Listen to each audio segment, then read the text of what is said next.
بسم اللہ الرحمن الرحیم اللہم صل علی سیدنا محمد وعلی آل سیدنا محمد وبارک وسلم۔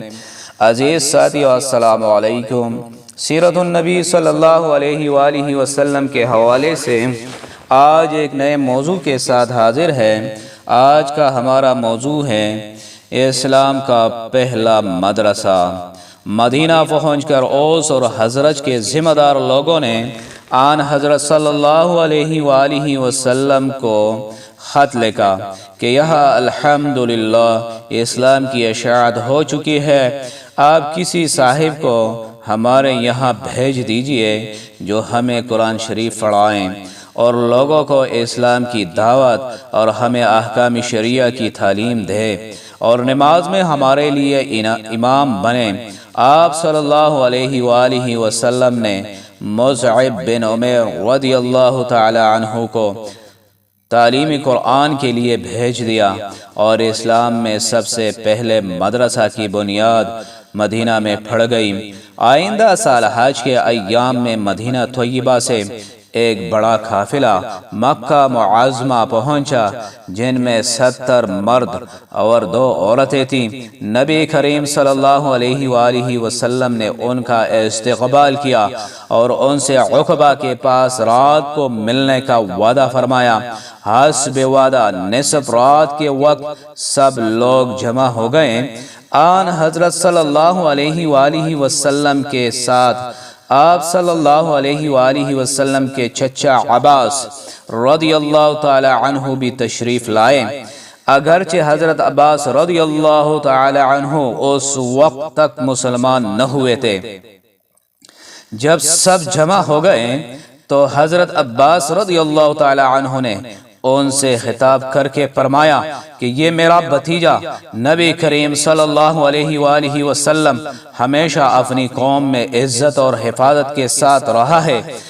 تم جو اس کو مدینہ لے جانا چاہتے ہو تو دیکھ لو، اگر تم ان کے عہد کو پورا کر سکو اور مخالفین سے ان کی پوری حفاظت کر سکو تو اس کا ذمہ لو، ورنہ ان کو اپنے قبیلے میں رہنے دو۔ مدنی قبیلے کے سردار نے کہا، بے شک ہم اس کا ذمہ لیتے ہیں اور ہمارا یہی قصد ہے کہ آپ صلی اللہ علیہ وآلہ وسلم کی بیعت کو پورا کریں۔ یہ سن کر عہد بیعت کو پختہ کرنے کے لیے حضرت اسد بن زرارہ رضی اللہ تعالی عنہ بول اٹھے، اے اہل مدینہ، ذرا ٹھہرو، تم سمجھتے ہو کہ آج تم کس چیز پر بیعت کر رہے ہو؟ سمجھ لو کہ یہ بیعت تمام عرب اور عجم کے مقابلے کا اور مخالفت کا عہد ہے۔ اگر تم اس کو نبھا سکتے ہو تو عہد کر لو، ورنہ عذر کر دو۔ اس پر سب نے یک زباں ہو کر کہا کہ ہم کسی حال میں اس بیعت سے ہٹنے والے نہیں۔ پھر عرض کیا، یا رسول اللہ، اگر ہم نے اس عہد کو پورا کیا تو ہمیں اس کی کیا جزا ملے گی؟ آپ صلی اللہ علیہ وآلہ وسلم نے فرمایا، اللہ تعالیٰ کا راضی ہونا اور جنت۔ یہ سن کر سب نے کہا، ہم اس پر راضی ہیں، آپ دست مبارک دیجئے کہ ہم بیعت کریں۔ آپ صلی اللہ علیہ وآلہ وسلم نے ہاتھ بڑھایا اور سب بیعت سے مشرف ہوئے۔ خدا جانے اس رسول امین کی نظر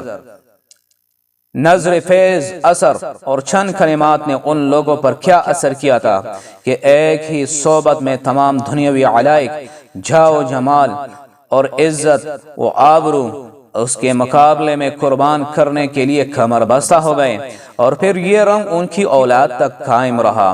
حضرت ام عمارہ رضی اللہ تعالی عنہ جو شریک بیعت تھے، ان کے صاحبزادے حضرت حبیب رضی اللہ تعالی عنہ کا واقعہ ہے کہ ان کو مسیلمہ کذاب مدعی نبوت نے گرفتار کر لیا اور طرح طرح کے عذاب میں مبتلا رکھ کر نہایت بے دردی سے قتل کیا، لیکن اس عہد کے خلاف کوئی کلمہ زبان سے نہ نکلا۔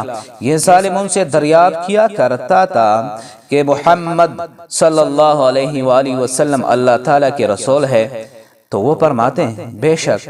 پھر پوچھتا کہ اس کی بھی گواہی دیتے ہوں کہ میں بھی اللہ کا رسول ہوں، تو فرماتے ہرگز نہیں، اس پر وہ ان کا ایک عضو کاٹ لیتا تھا، پھر دوبارہ اسی طرح دریافت کرتا، اور جب وہ اس کی نبوت ماننے سے انکار کرتے تو کم بخت ایک اور عضو کاٹ ڈالتا۔ اسی طرح ایک ایک عضو کر کے تمام بدن کے ٹکڑے ٹکڑے کر دیے۔ العارض شہید ہو گئے اور باوجود جائز ہونے کے اس کو گوارا نہیں کیا کہ عہد اسلام کے خلاف کوئی لفظ زبان سے نکالے۔ اس کے بعد سب نے بیعت کی۔ اس وقت بیعت کرنے والوں کی تعداد 73 مرد اور 2 عورتیں تھیں۔ اس بیعت کا نام بیعت عقبہ ثانیہ ہے۔ اس کے بعد سب نے ان میں سے 12 آدمیوں کو تمام قافلے کا ذمہ دار امیر بنا دیا۔ عزیز ساتھیو، سیرت النبی صلی اللہ علیہ وآلہ وسلم کے حوالے سے آج کا ہمارا موضوع اختتام کو پہنچا۔ اگلی ویڈیو میں ایک نئے موضوع کے ساتھ پھر حاضر ہوں گے۔ والسلام۔